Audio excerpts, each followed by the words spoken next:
नमस्कार। मैं अतुल कुमार सिंह एक बार पुनः आपके लिए लाया हूँ लैरी कॉलिंस और डोमिनिक लेपियर की लिखी हुई किताब फ्रीडम एट मिडनाइट अर्थात आधी रात को आज़ादी। इस पुस्तक में पूरी भारत को जो आज़ादी है वो कैसे मिली उसकी दास्तान दी हुई है। यह इसका 9वां भाग है। आपसे गुजारिश है कि यदि आपने इससे पहले के समस्त भागों को नहीं देखा है तो आप कृपया उनको भी देख लीजिए। उनका लिंक डिस्क्रिप्शन बॉक्स में दिया हुआ है। तो प्रस्तुत है आधी रात को आज़ादी अर्थात फ्रीडम एट मिडनाइट का 9वां भाग।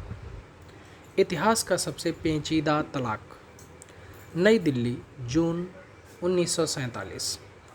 मानवीय इतिहास में वैसी घटना पहले कभी नहीं घटी थी, इसीलिए मार्ग निर्देशन कर सके ऐसा कोई पूर्व उदाहरण उनके सामने नहीं था। 40 करोड़ लोगों का एक परिवार शताब्दियों से एक ही धरती पर मिलजुल कर रहता रहा था। चाहे उस परिवार में कितने ही आपसी झगड़े होते रहें, अंततोगत्वा वह एक परिवार था। उसे अब टूट जाना था और किसी के सामने स्पष्ट नहीं था कि टूटने की प्रक्रिया ठीक ठीक कैसी होती है या उसे शुरू कहाँ से किया जाए। 15 अगस्त के आने में अब ठीक 73 दिन बच रहे थे। तलाक के कागजात इस बीच हर सूरत में तैयार हो जाने चाहिए। कर्मचारियों को लगातार सावधान और चुस्त रखने के लिए माउंटबेटन ने एक विशिष्ट कैलेंडर छपवा कर दिल्ली के प्रत्येक संबंधित कार्यालय में लगवा दिया। उस कैलेंडर का एक पन्ना रोज फाड़ा जाता।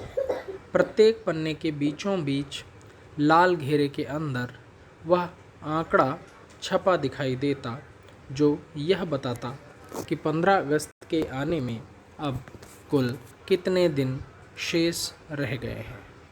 मानो किसी अणु विस्फोट की उल्टी गिनती शुरू हो गई हो। इस प्रकार रोज एक एक दिन गिना जा रहा था और रोज एक एक दिन कम हो रहा था। उस अलौकिक भारतीय तलाक में मालमत्ता के कागजात तैयार करने का भारी भरकम काम आखिर जिन दो व्यक्तियों के कंधों पर आकर पड़ा, वे दोनों समान रुतबे के वकील थे। दोनों एक जैसे सरकारी बंगलों में रहते। दोनों के कार्यालयों के दरवाजे अगल बगल थे। दफ्तर और घर के बीच आने जाने के लिए दोनों के पास अमरीकी शेवरलेट गाड़ियां थीं। दोनों बिल्कुल एक जैसा वेतन पाते थे। सेवानिवृत्ति पर दोनों को एक जैसा ही आर्थिक लाभ सरकार की तरफ से मिलने वाला था। अंतर के नाम पर दोनों के बीच यदि कुछ था तो वह था धर्म। उनमें से एक था हिंदू और दूसरा मुसलमान। मालमत्ता के कागजात तैयार करने के पूर्व अनुभव के नाम पर दोनों वकीलों के पास अलावा सामान्य विवेक के और कुछ नहीं था। केवल अपने विचारों के जोर पर जून और अगस्त के बीच के प्रत्येक दिन उन्हें काम करना था और वे किए जा रहे थे। चौधरी मोहम्मद अली और एच.एम. पटेल क्रमशः मुसलमानों और हिंदुओं के हितों की रक्षा करते हुए रोज फाइलों पर फाइलें निपटा रहे थे। लगभग 100 उच्च कर्मचारी, जिन्हें 20 समितियों और उप समितियों में विभाजित किया गया था, रोज उन वकीलों को तरह तरह की रिपोर्ट देते। उस आधार पर दोनों वकील जो अनुशंसा पत्र तैयार करते, उन्हें विभाजन काउंसिल के पास अंतिम अनुमोदन के लिए भेज दिया जाता। स्वयं वायसरॉय इस विभाजन काउंसिल के अध्यक्ष थे। जैसा कि तलाक के अधिकांश मामलों में होता है, दोनों पार्टियों के बीच उग्रतम बहसें धन को लेकर हुई। सबसे नाजुक प्रश्न उस उधारी का था जिसे अंग्रेज़ों से वसूल करना आसान नहीं लग रहा था, क्योंकि उनका खजाना खाली था। शताब्दियों से अंग्रेज़ों पर आरोप लगाया जाता रहा कि वे भारत का अत्यधिक आर्थिक शोषण किए जा रहे हैं। उसी भारत को जब वे छोड़ रहे थे तो उनके तथाकथित शिकार भारत के 500 अरब डॉलर उनकी तरफ निकलते थे। कर्ज का यह जबरदस्त बोझ इंग्लैंड पर विश्व युद्ध के दौरान चढ़ गया था। युद्ध में जीतने की इतनी बड़ी कीमत इंग्लैंड को चुकानी पड़ी थी कि कर्ज के भार से वह बिल्कुल कुचला जा चुका था और उसके साम्राज्य की ऐतिहासिक सिकुड़न प्रक्रिया शुरू हो गई थी। राष्ट्रीय उधारी के अलावा धन और भी कई रूपों में फंसा हुआ था। स्टेट बैंकों की नकदी, बैंक ऑफ इंडिया के वॉल्टों में रखी सोने की ईंटें, चुटकियों में सिर काट लेते नागाओं के बीच झोपड़ी में बसकर अपनी ड्यूटी निभा रहे जिला कमिश्नरों के पास रखी छोटी छोटी रकमें, देश भर में फैले डाकघरों की स्टेशनरी इत्यादि का मूल्य। वस्तुओं की तालिका हनुमान की दुम की तरह बढ़ती जा रही थी। बहस मुबाहिसों का कोई अंत नज़र न आता था। आखिर H.M. पटेल और मोहम्मद अली को सरदार पटेल के शयन कक्ष में बंद कर दिया गया जब तक वे किसी आपसी समझौते पर न पहुँचे। बहस का जो स्तर लाहौर के बाज़ार में खोंचे वाले दिखाते हैं, लगभग उसी स्तर और शैली की बहसबाजी के बाद दोनों वकीलों ने आखिर तय किया कि पाकिस्तान को बैंकों की नकदी का और स्टर्लिंग बैलेंस का भी 17.5% प्राप्त होगा, लेकिन इसके एवज़ में उसे भारत के राष्ट्रीय कर्ज के 17.5% की अदायगी करनी होगी। दोनों वकीलों ने सिफारिश की कि देश के विशाल सरकारी तंत्र में जो कुछ भी स्थानांतर द्वारा हटाया जा सकता है उसका 80% भारत को और 20% पाकिस्तान को दिया जाए। सारे देश के सरकारी दफ्तरों में कुर्सियों, मेज़ों, निबों, रबरों, टाइपराइटरों और झाड़ू इत्यादि चीज़ों की जल्दी जल्दी गणना होने लगी। विभाजन भी साथ साथ किया जाने लगा। छोटी छोटी चीज़ों पर ऐसे झगड़े हुए कि जिसने देखा निहाल हो गया। वे संयुक्त सचिव, जिनके आदेश हजारों लोगों को क्षण मात्र में प्रभावित करते थे, पानी के जार की अदला बदली स्याही की दवात से करते देखे गए। मूत्रालय के पाट के बदले 125 पिन कुशनों की बोली लगी। समुद्र में खोए नौसैनिकों की विधवाओं की पेंशन कौन कितनी अदा करे, इसका जवाब पाने के लिए न जाने कितने दिनों तक चोंचें लड़ती रही। देश में सड़कों की कुल लंबाई 18,077 मील और रेल पटरियों की कुल लंबाई 26,421 मील थी। उनमें से पाकिस्तान के हिस्से में 4,913 मील लंबी सड़कें और 7,112 मील लंबी रेल पटरियां आई थीं। यह सवाल भी बहुत टेढ़ा साबित हुआ कि जिस अनुपात में सड़कें और पटरियां बटी हैं, क्या उसी अनुपात में बसों, रेलवे इंजनों, डिब्बों, कुदालों और फावड़ों इत्यादि का बंटवारा किया जाए, या इन्हें भी अन्य चीज़ों की तरह 80 और 20% की दर से बांटा जाए। पुस्तकों के विभाजन पर भी उग्रतम बहसें हुईं। एनसाइक्लोपीडिया ब्रिटेनिका के सेट्स इस प्रकार बांटे गए कि एक को सम संख्या के भाग और दूसरे को विषम संख्या के भाग दे दिए गए। सभी शब्दकोशों को बीच से फाड़ लिया गया। ए से के तक का हिस्सा भारत को, शेष पाकिस्तान को। कुछ चीज़ें ऐसी थीं जिनका विभाजन हो नहीं सकता था। गृह विभाग ने दूरदर्शिता बरतते हुए साफ कह दिया कि देश का विभाजन होने के साथ हमारी जिम्मेदारियों में रंच मात्र भी कमी नहीं आने वाली है। पाकिस्तान को हम कुछ नहीं देंगे, यहाँ तक कि फाइल या निब जैसी छोटी चीज़ भी नहीं।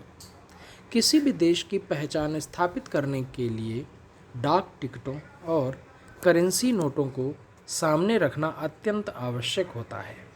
भारतीय भूखंड में ऐसा छापाखाना उन दिनों केवल एक ही था जहां टिकट और नोट छप सकते थे।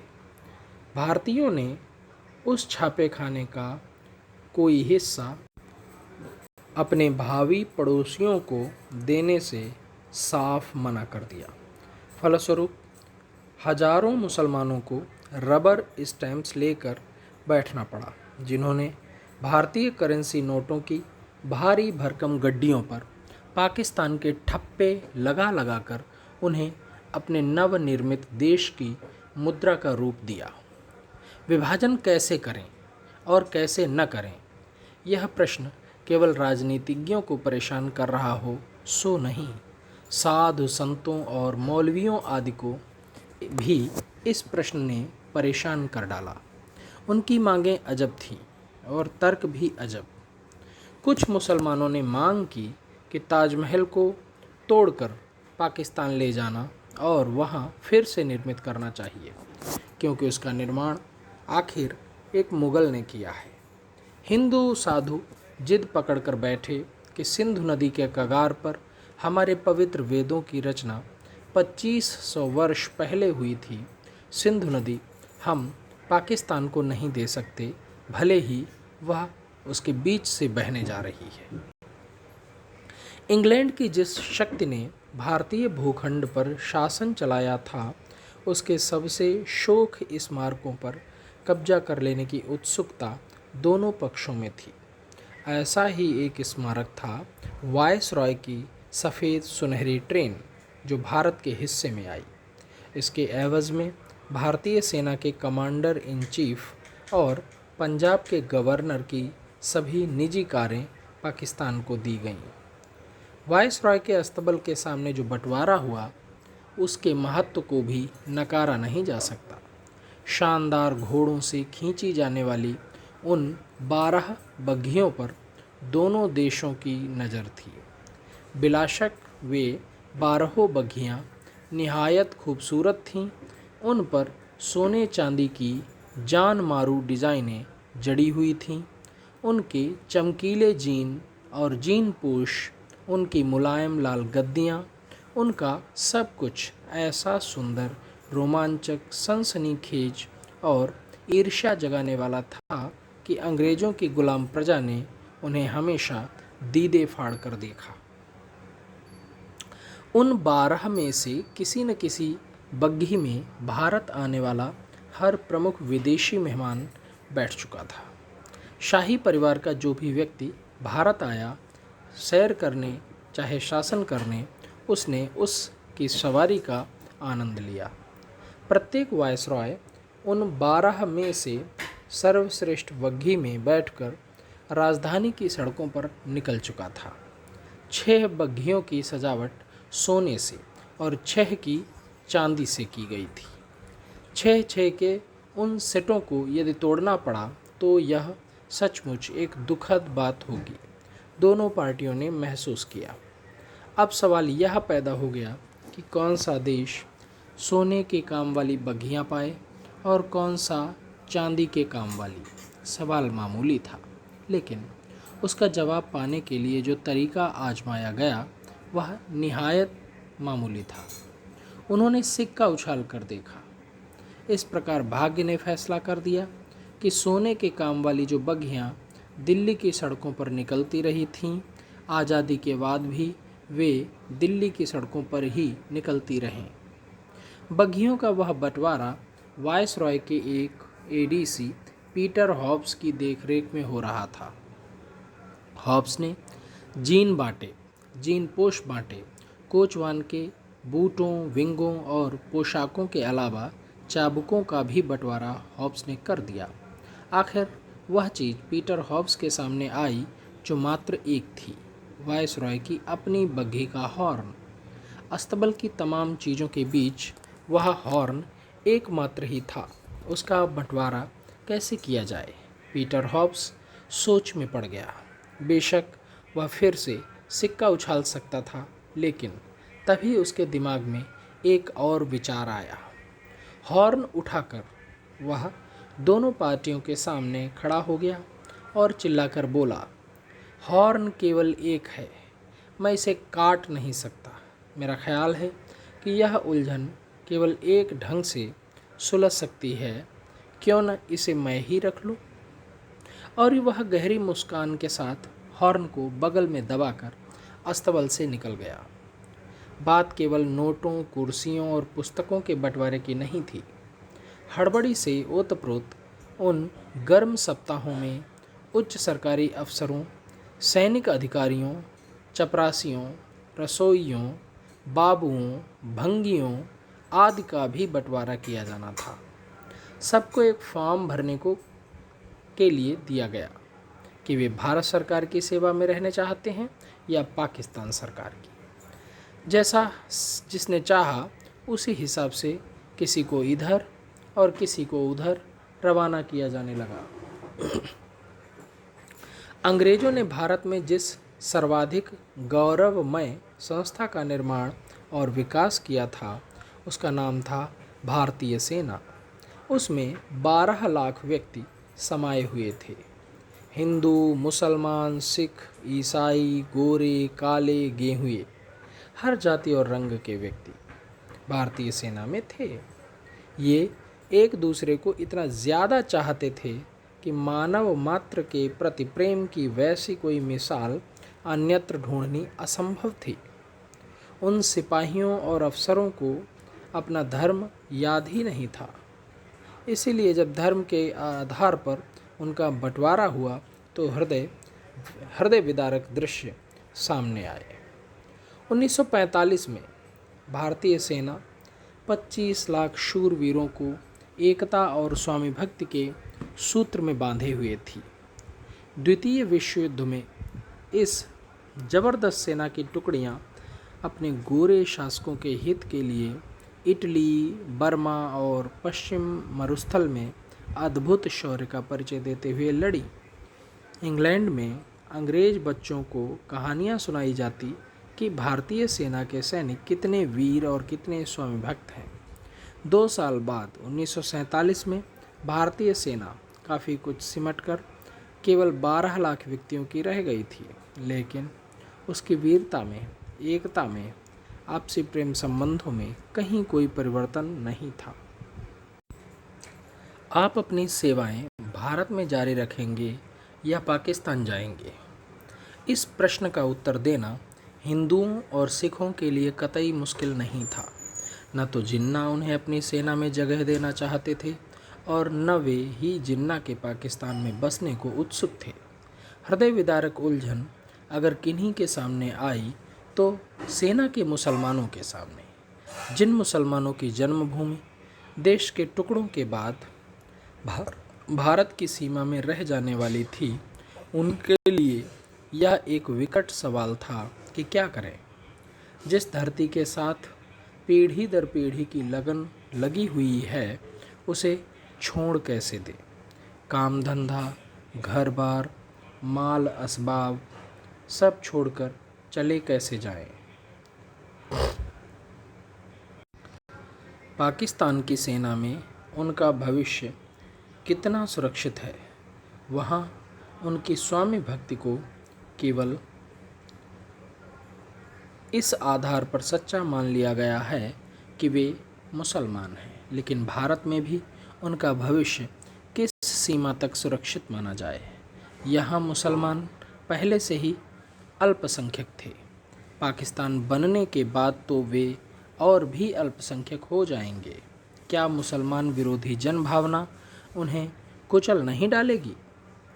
मालमत्ता के हिसाब किताब की जिम्मेदारी 2 वकीलों को सौंपी गई थी। हालांकि वह उस अनोखे विभाजन की सबसे जटिल जिम्मेदारी नहीं थी। वह जटिल कम और समय खाऊ ज़्यादा थी।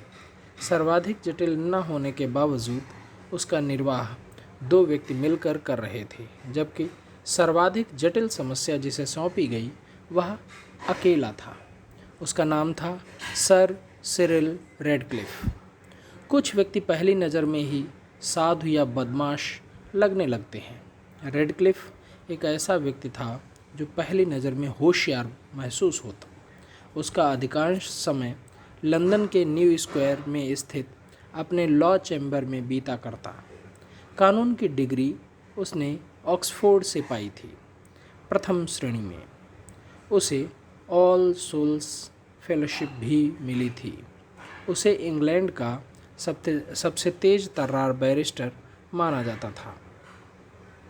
रेडक्लिफ की ज्ञान पिपासा केवल कानून तक सीमित नहीं थी। न जाने कितने क्षेत्रों की गहन जानकारियां उसने अर्जित कर रखी थीं। इसके बावजूद भारत के बारे में उसका ज्ञान लगभग शून्य था। भारत की कोई कानूनी उलझन सुलझाने का मौका उसे कभी नहीं पड़ा था। कानून क्या, किसी अन्य संदर्भ में भी उसने वहाँ के बारे में कभी कुछ लिखा पढ़ा या सुना समझा नहीं था। भारत की धरती पर उसने कभी पैर रखा हो, इसका तो सवाल ही कहाँ था। मज़ा यह कि जब भारत संबंधी इसी घोर अज्ञान के कारण सर सिरिल रेडक्लिफ को वह समस्या सौंपी गई जो विभाजन की सबसे जटिल समस्या थी, रेडक्लिफ जैसा अज्ञानी ही उसे सर्वाधिक कुशलता से सुलझा सकता था। 27 जून 1947 की झुकती दोपहर को वह बुलावे के अनुसार लॉर्ड चांसलर के दफ्तर में उनसे मिलने आया। माउंटबेटन की योजनानुसार पंजाब और बंगाल के महान प्रांतों को 2-2 टुकड़ों में तोड़ना तो था ही, किंतु विभाजन की रेखा ठीक कहाँ से गुजरे और ऐन वहीं से क्यों गुजरे, इसका फैसला वायसरॉय ने नहीं किया था। नेहरू और जिन्ना को आभास था कि अगर इस मसले को उन्होंने खुद हल करना चाहा तो एक भी मुद्दे पर वे सहमत नहीं हो सकेंगे। बेहतर होगा कि नई सरहदें खींचने का कार्य बाउंड्री कमीशन को सौंप दिया जाए, जिसके अध्यक्ष का पद कोई सुप्रसिद्ध अंग्रेज बैरिस्टर संभाले। यह बैरिस्टर भारत की धरती पर या संस्कृति से पूर्व परिचित नहीं होना चाहिए। यदि पूर्व परिचित हुआ तो उसमें वह तटस्थता नहीं आ सकेगी जो इस मामले में अत्यंत अनिवार्य है। जाने अनजाने में पूर्वाग्रह का शिकार हो जाएगा। लॉर्ड चांसलर ने सर सिरिल रेडक्लिफ से कहा कि बैरिस्टर के रूप में आपकी ख्याति आसमान छू रही है। भारत संबंधी घोर अज्ञान के आप धनी हैं। इस कार्य के लिए आपसे बेहतर व्यक्ति भला कौन हो सकता है। रेडक्लिफ स्तब्ध रह गया। पंजाब और बंगाल के नाम से आज उसने पहली बार सुने थे। पंजाब और बंगाल के नाम भी आज उसने पहली बार सुने थे। उसे अभी तक गुमान नहीं था कि उनमें से कौन सा राज्य पूर्व में और कौन सा पश्चिम में है। उतने अपरिचित इलाकों को विभाजित करने का काम दुनिया में क्या किसी भी और व्यक्ति को नहीं सौंपा जा सकता था। सरकार को मैं अकेला ही दिखाई पड़ रहा हूँ, सर सिरिल रेडक्लिफ ने सोचा। भारत के संबंध में चाहे वह जितना ही अज्ञानी रहा हो, इतना वह अवश्य जानता था कि क्षेत्रों को विभाजित करने का काम कितना धन्यवाद विहीन है। ऐसे काम चाहे कितनी ही खूबी से क्यों न किए जाएं, हर तरफ से थू थू ही मिलती है। लेकिन रेडक्लिफ एक अंग्रेज था। जब उससे कहा गया कि उसे अंग्रेज जाति की सेवा करने की भावना से यह जिम्मेदारी उठा लेनी चाहिए, तो वह इनकार न तो कर सकता था न उसने किया। मात्र 1 घंटे बाद इंडिया ऑफिस के स्थायी अंडर सेक्रेटरी के कार्यालय में बैठा हुआ था वह। अंडर सेक्रेटरी ने मेज पर भारत का नक्शा फैलाया और उंगली के इशारे से बताया कि गंगा नदी कहाँ से चली और कहाँ गई, सिंधु नदी भी कहाँ से चली और कहाँ गई। लेकिन रेडक्लिफ एक अंग्रेज था। जब उससे कहा गया कि उसे अंग्रेज जाति की सेवा करने की भावना से यह जिम्मेदारी उठा लेनी चाहिए, तो वह इनकार न तो कर सकता था न उसने किया। मात्र 1 घंटे बाद इंडिया ऑफिस के स्थायी अंडर सेक्रेटरी के कार्यालय में बैठा हुआ था वह। अंडर सेक्रेटरी ने मेज पर भारत का नक्शा फैलाया और उंगली के इशारे से बताया कि गंगा नदी कहाँ से चली और कहाँ गई, सिंधु नदी भी कहाँ से चली कहाँ गई, बंगाल यह रहा और पंजाब यह, हिमालय यहाँ से यहाँ तक फैला हुआ है। रेडक्लिफ ने पहली बार आविष्कार किया कि जिन प्रांतों को उसे तोड़ना है वे कितने बड़े हैं। 8 करोड़ 80 लाख की आबादी, उनके घर, खेत, नाते रिश्ते, कल कारखाने, रेलें और सड़कें, सबको काट कर अलग धर देना होगा। 1,75,000 वर्ग मील के विस्तार में फैले वे 2 महान प्रदेश, उनकी धड़कन, संस्कृति, महत्वाकांक्षाएं, प्यार, मोहब्बत और फसलें, उनकी नदियाँ, नाले, मैदान और दलदल, उनका सभी कुछ उस समय उस मेज पर केवल एक नक्शे के रूप में सिमट कर पड़ा हुआ था। रेडक्लिफ को भी एक नक्शा ही तो तैयार करना है। नक्शे के नाम पर मात्र 2 लाइनें खींच देनी है उसे। एक लाइन पंजाब के आर पार, एक बंगाल के आर पार। 8 करोड़ 80 लाख जनता के टुकड़े हो जाएंगे। नहीं नहीं, ये टुकड़े स्याही की मात्र 2 लकीरों से नहीं हो सकेंगे। ऑपरेशन करने के लिए डॉक्टर को जो तेज औजार और जो ठंडा दिल चाहिए, उससे भी तेज औजार की ज़रूरत पड़ेगी और उससे भी ठंडे दिल की। सारी जिम्मेदारी समझ लेने के बाद रेडक्लिफ की मुलाकात प्रधानमंत्री एटली से करवाई गई। भारत के लिए रवाना होते होते जो अंतिम निर्देश पाने जरूरी थे, उन्हें रेडक्लिफ ने प्रधानमंत्री से पा लिया। फिर वह नई दिल्ली के लिए उड़ान भरने की तैयारियों में जुटा। माउंटबेटन अपनी उस सफलता पर अभी खुश भी हो न सके थे जिसमें उन्होंने आपसी लड़ाइयों में ही जुटे भारतीय राजनीतिज्ञों को एक महत्वपूर्ण समझौते के लिए तैयार कर लिया कि एक और समस्या उन पर थोप दी गई। आपसी लड़ाइयों में जुटे उन राजनीतिज्ञों की संख्या विशेष बड़ी नहीं थी, उन्हें तो उंगलियों पर गिना जा सकता था। इसके अलावा वे सब के सब इंग्लैंड की इंस ऑफ कोर्ट से बैरिस्ट्री पास कर चुके थे। उनसे आशा की जा सकती थी कि आगे पीछे कभी न कभी वे समझदारी का परिचय देंगे, लेकिन इस बार की समस्या में ये सारी सुविधाएं नदारद थीं। संख्या में वे इतने कम नहीं थे कि उनकी उंगलियों पर गिने जा सके। वे हिज हाइनेस यादवेंद्र सिंह की चैम्बर ऑफ प्रिंसेस के सदस्य थे और उनकी संख्या 565 तक पहुंच रही थी। उनमें से बैरिस्टरों जैसी समझदारी कितनों में थी? ठीक विपरीत। उनमें से अनेक इतने विचित्र थे कि उनकी सनकों की कहानियाँ देश भर में फैल गई थीं। भारत के देशी रजवाड़ों के वे राजे महाराजे और नवाब लॉर्ड माउंटबेटन को एक ऐसी समस्या पर विचार करने के लिए मजबूर कर रहे थे जिसने भारत को अनेक शताब्दियों से ग्रसित कर रखा था। यदि देश के राजनीतिज्ञ उसे 2 टुकड़ों में काट सकते थे तो राजे महाराजे उसे पूर्णतः नष्ट कर सकते थे। यदि उन्होंने भारत या पाकिस्तान में से किसी के साथ भी मिलने से इनकार कर दिया तो यदि उन 565 रजवाड़ों ने स्वतंत्र ही रहने की कसम खा ली तो अनेक रजवाड़ों के पास शक्तिशाली सेनाएं थीं जिनमें हवाई जहाज़ तक शामिल थे। उन 565 राजा महाराजाओं में वह शक्ति थी कि अगर वे चाहते तो भारत की रेलों, बसों को अपने इलाकों से गुजरने से रोक सकते थे। डाक का आना जाना रुक जाता, फ़ोन बंद हो जाते, तार के संदेश कट जाते, यहाँ तक कि देश की हवाई उड़ानों को भी नए रास्ते ढूंढने पड़ते। सर कॉनरेड कारफील्ड ने रजवाड़ों के हितों की रक्षा के लिए चुपके से लंदन जो ट्रिप लगाई थी उसका थोड़ा बहुत लाभ तो सामने आया ही था। रजवाड़ों ने अपने राजनयिक अधिकार केवल महामना सम्राट के आगे समर्पित किए और ज्यों ही सम्राट का शासन भारत से हटेगा अपने आप वे अधिकार रजवाड़ों को पूरे पूरे वापस मिल जाएंगे।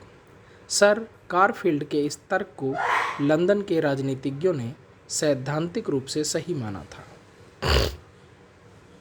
किंतु माउंटबेटन जानते थे कि यह तर्क व्यवहारिक रूप से एकदम गलत और घातक है।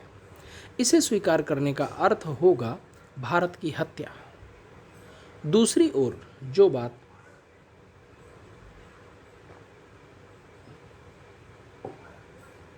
सैद्धांतिक रूप से गलत नहीं थी उसे वह एकदम से नकार भी नहीं सकते थे। न चाहते हुए भी उन्हें रजवाड़ों के प्रति नरम रुख अपनाना पड़ रहा था। लंदन को अपनी रिपोर्ट भेजते समय माउंटबेटन ने बड़ी कटुता के साथ लिखा, किसी ने मुझे रंच मात्र भी आभास नहीं दिया था कि भारत पर से ब्रिटिश साम्राज्य को समेटने की समस्याएं जितनी दुरूह होंगी उससे ज़्यादा न सही लेकिन उसकी बराबरी की दुरूहता इन रजवाड़ों के कारण भी पैदा हो जाएगी। कई राजे महाराजे उस वक्त से माउंटबेटन के मित्र थे जब वह वायसरॉय के पद पर आए भी नहीं थे। अब वे मित्रगण अगर ऐसी आशा लगाए बैठे थे कि माउंटबेटन उनके साथ कोई अन्याय नहीं होने देंगे तो अजूबा क्या था। मुश्किल यही थी कि रजवाड़ों की नज़र में जो अन्याय था वही माउंटबेटन एवं कांग्रेस की नज़र में सिर्फ एक अनिवार्यता। माउंटबेटन उन रजवाड़ों को आसानी से समझा नहीं पा रहे थे कि नए युग को पहचानिए। भारत में जो लोकतंत्र इतने विशाल पैमाने पर पैदा हो रहा है उसमें तानाशाह और पिद्दी रजवाड़े कैसे निभ सकेंगे। अब तक रजवाड़ों ने जो किया सो किया, जो भोगा सो भोगा, लेकिन आगे यह नहीं चलेगा। गनीमत इसी में रहेगी कि रजवाड़े चुपके से सहर्ष विलीन हो जाएं ताकि भारत के ज़बरदस्त लोकतंत्र का उदय हो सके। रजवाड़ों को भारत या पाकिस्तान में से किसी एक का चुनाव करना ही होगा कि जिसमें वे शामिल हो जाएं। माउंटबेटन ने इस बारे में सबसे पहले वल्लभ भाई पटेल से चर्चा की जो गृहमंत्री होने के नाते रजवाड़ों के प्रति जिम्मेदार थे। वायसरॉय ने गृहमंत्री से कहा कि अगर देशी राजाओं से उनकी पदवियां न छीनी जाएं, महल ज्यों के त्यों उन्हीं के पास बने रहें, अगर उन्हें गिरफ्तारी से मुक्त रखा जाए और प्रिवी पर्स की सुविधाएं जारी रखी जाएं, अंग्रेज़ों द्वारा दिए गए किसी भी सम्मान को स्वीकार करने से अगर उन्हें रोका न जाए तो वायसरॉय इस बात पर उन्हें राजी कर लेंगे कि वे अपने राज्यों को भारतीय संघ में विलीन करें और स्वयं अलग से आज़ाद होने का विचार त्याग दें। प्रस्ताव जोरदार था। पटेल अच्छी तरह समझते थे कि कांग्रेस में कोई व्यक्ति ऐसा नहीं है जो देशी रजवाड़ों के साथ उस स्तर पर बातचीत कर सके जिस स्तर पर वायसरॉय लॉर्ड माउंटबेटन। लेकिन पटेल ने अपनी शर्त सामने रखी। इक्के दुक्के रजवाड़ों से काम नहीं चलेगा। सारे के सारे रजवाड़ों को अगर आप मेरे झोले में डाल सकें तो मैं इस प्रस्ताव को स्वीकार कर सकता हूँ। पेड़ के सभी सेब नीचे गिर जाने चाहिए, ऐसा नहीं कि 10 बीच में लटके रह गए। क्यों, क्या आप दर्जन भर सेब भी मेरे लिए लटकते नहीं छोड़ेंगे? वायसरॉय ने मुस्कुराकर पूछा। दर्जन तो बहुत ज़्यादा होते हैं, ऐसा करिए 2 रख लीजिए, पटेल ने जवाब दिया। मात्र 2? भारत के अंतिम वायसरॉय और भावी गृहमंत्री के बीच कुछ मिनटों के लिए ऐसी सौदेबाजी हुई गोया वे रजवाड़ों के मुक्तिदाता नहीं बल्कि कालीनों के व्यापारी हों। वह बहस उन रजवाड़ों पर हो रही थी जिनमें संयुक्त राज्य अमेरिका की 2/3 आबादी जितनी जनता बसी हुई थी। सौदा आखिर 6 पर तय हुआ। उलझन जहाँ 565 रजवाड़ों के बीच फंसी हुई हो, वहाँ मात्र 6 रजवाड़ों की छूट मिल जाने से कार्य की दुष्करता में भला क्या अंतर आना था। 550 से ज़्यादा रजवाड़े अभी भी रह जाते थे, जिनकी मान मनौती में न जाने कितना वक्त जाया होगा। जबकि 15 अगस्त के आगमन में अब गिनती के ही सप्ताह शेष रह गए थे। जवाहरलाल नेहरू ने जो प्रस्ताव लॉर्ड माउंटबेटन के सामने रखा, उससे बेहतर प्रस्ताव किसी अंग्रेज के सामने किसी भारतीय द्वारा न कभी रखा गया न रखा जा सकेगा। साम्राज्य संकुचन के इतिहास में उसकी मिसाल ढूंढे नहीं मिलेगी। वायसरॉय के अध्ययन कक्ष में जहाँ उन दोनों ने न जाने कितने तनावपूर्ण घंटे साथ साथ बिताए थे, भारत के प्रथम प्रधानमंत्री होने जा रहे जवाहरलाल नेहरू ने भारत के अंतिम वायसरॉय लॉर्ड माउंटबेटन को एक ऐसा पद ऑफर किया जिससे ज़्यादा संभावनापूर्ण कोई और पद स्वतंत्र भारत ऑफर कर नहीं सकता था, भारत के गवर्नर जनरल का पद।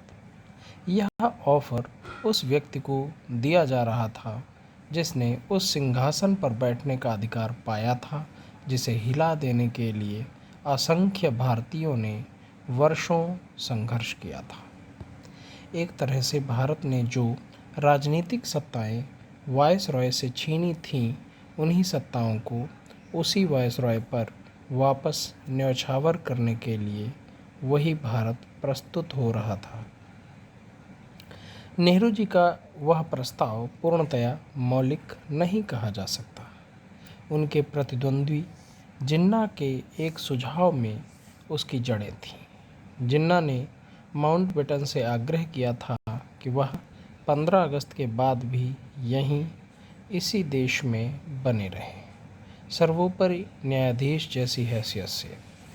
इस आग्रह के पीछे दरअसल जिन्ना की यह आशंका छिपी हुई थी कि विभाजन के बाद हो सकता है भारत से योग्य मालमत्ता हासिल करने में पाकिस्तान को दिक्कत हो। सारा हिसाब किताब और लेन देन समाप्त होने तक यदि माउंटबेटन को मौजूद रखा जा सके तो आशंका टल जाए। नेहरू जी का वह प्रस्ताव निस्संदेह परम सम्मान से ओतप्रोत था, किंतु कई गंभीर कारणों से न तो माउंटबेटन उसे स्वीकार करने को उत्सुक थे और न लेडी माउंटबेटन ने ही उसका अनुमोदन किया। लॉर्ड और लेडी माउंटबेटन ने भारत में जो 4 मास बिताए थे, उस दौरान उन्होंने जगमगाती सफलताओं का वर्णन किया था। चरम सफलता और प्रसिद्धि के क्षणों में ही व्यक्ति अगर हट जाए तो उसके सम्मान की सर्वाधिक रक्षा होती है। आगे भारत के सामने ऐसे रद्दी दिन आने जा रहे थे कि उस दौरान भारत में ही बने रहने पर माउंटबेटन दंपत्ति की प्रतिष्ठा को धक्का पहुंच सकता था। इसके अलावा इसी तरह का प्रस्ताव जब तक जिन्ना की तरफ से भी न मिले, तब तक माउंटबेटन उस पद के साथ पूरा न्याय कर भी नहीं सकते थे। लेकिन मृत्यु की ओर तेजी से बढ़ रहा वह मुसलमान नेता अपने राष्ट्र के सर्वोच्च पद पर स्वयं बैठने की आकांक्षा को दबा नहीं पा रहा था। उस पद के लिए उसने कठोर परिश्रम किया था और उसे मालूम था कि अब वह थोड़े ही दिनों का मेहमान है। उस नेता ने वायसरॉय को स्पष्ट बता दिया कि पाकिस्तान का प्रथम गवर्नर जनरल वह स्वयं ही बनेगा। माउंटबेटन ने विरोध किया, लेकिन यह आपकी भूल होगी। भारत और पाकिस्तान दोनों देशों में इंग्लैंड की जो लोकतांत्रिक प्रणाली स्वीकारी गई है, उसमें राष्ट्र संचालन की सारी शक्तियां प्रधानमंत्री में निहित होती हैं, न कि गवर्नर जनरल पर। गवर्नर जनरल का कार्यालय तो केवल सांकेतिक शक्तियों का स्वामी होता है।